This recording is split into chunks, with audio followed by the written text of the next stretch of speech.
Yeah. When I talked to him, he said sort of the same thing, that his behavior probably wasn't the best at those times, and that he probably pushed you guys too far, and he understands why it all happened. So yeah, maybe at some point he's playing with Magnum now, so I don't know if you guys. Yeah, I know. No, good luck. Good luck to him.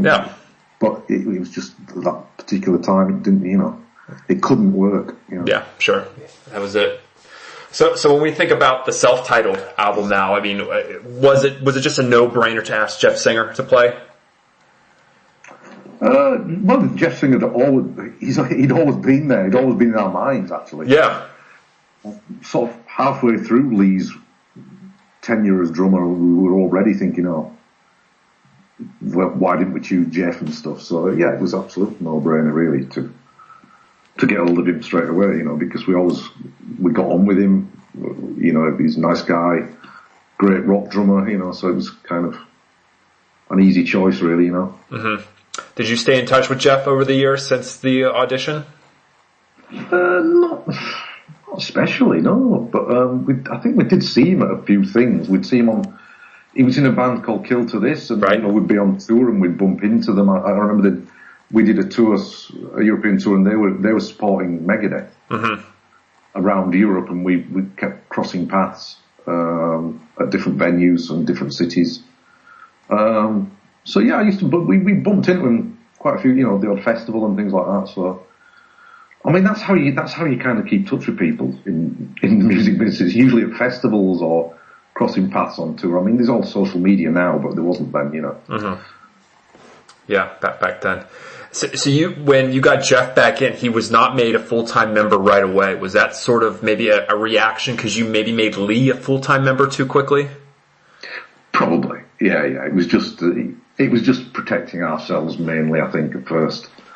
But Jeff he's just a totally different type of guy, Yeah. Yeah, we'd been burnt, so it was like, you put a guard up a little bit, but we needn't have, because it was all great with Jeff. Yeah.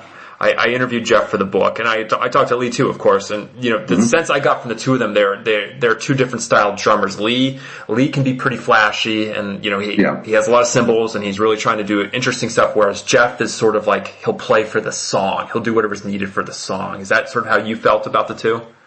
Absolutely. I mean, yeah, totally. I mean, there's no better way of putting it, really. Lee's flashy.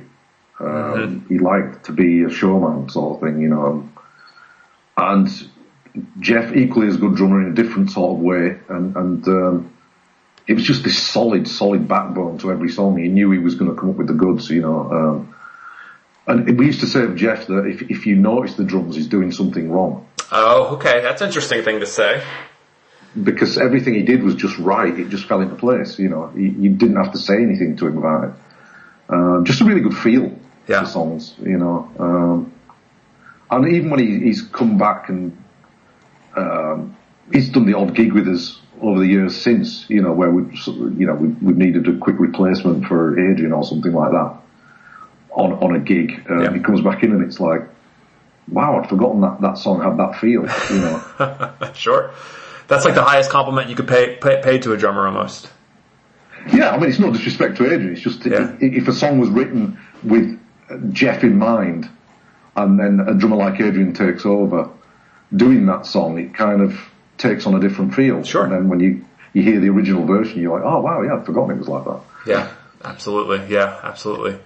So going on to all right, full disclosure here, Greg, the self-titled album is my second favorite Paradise Lost album, and I know it's super underrated and very much overlooked in your career, but it's my second favorite. I don't think there's a bum track on the whole thing, so I sometimes have to control my enthusiasm about it. But as for you, this is really the full-on return to metal, right? I mean, this is when you're back to, it's almost like a comparison piece, but not necessarily to Drac Times or Icon. But I'm curious with you, what were you thinking going into this one? Was it like, okay, we're ready to fully embrace being a metal band again?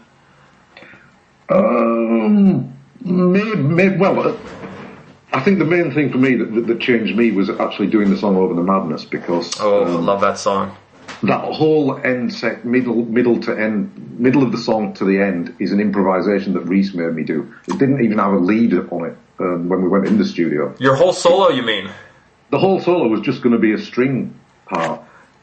Because that's like your longest solo. I'm sure if we took out a stopwatch and timed your solos, that might be your longest one. Probably. Yeah. But it was Reese getting me in late at night. We'd had a couple of drinks. He got me in late at night and he says, come on, please just improvise over, do anything. And we just looped the part a few times and I did a few takes and then we just took the best take and that was the solo. From the mid bit actually, from the clean part. Yeah. Built up into the solo. And that's when I thought, wow, I actually do love playing guitar. And that was, but I hadn't had that until that point. I was enjoying putting more guitars in the songs, but I wouldn't say I'd actually fallen in love with my instrument again. It wasn't until that was like the pivotal moment where I thought, oh, this is great. Like to play like this, so. You always sort of place this album like in the middle of like when you do your favorite albums list. You already put this one in the middle.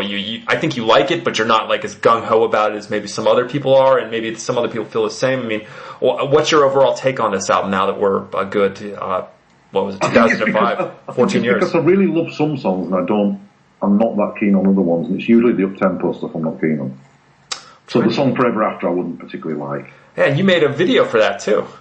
Yeah, but that's because other people choose singles. Yeah. I mean, we gave up choosing singles when we chose Forever Failure as a single, and it failed. Sure.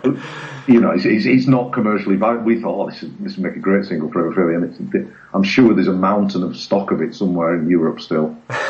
Because it's just, so from that point on, we just said, somebody else can choose singles. We don't even want to know. Yeah. We're not a single band anymore, so, Right.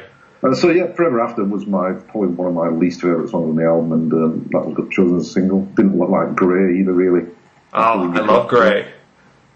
All You Leave Behind, couldn't stand that. There's a few I didn't like on it. I love Don't Belong. Don't Belong's Close Your Eyes is great, too. Yeah, Shine is a brilliant song, I think. Shine. Spirit has a really heavy riff in the verse. Yeah, Redshift I like a lot. Yeah. So I'd say it's half and half. Half and half. That's why it's halfway down the list. Oh, interesting.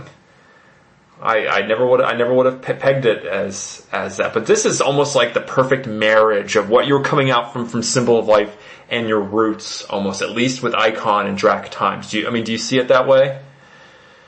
I see it as maybe, I don't know, maybe closer to somewhere between Drac Times and 1 Second, I'd say. Oh, okay, that's actually a good comparison. Sure.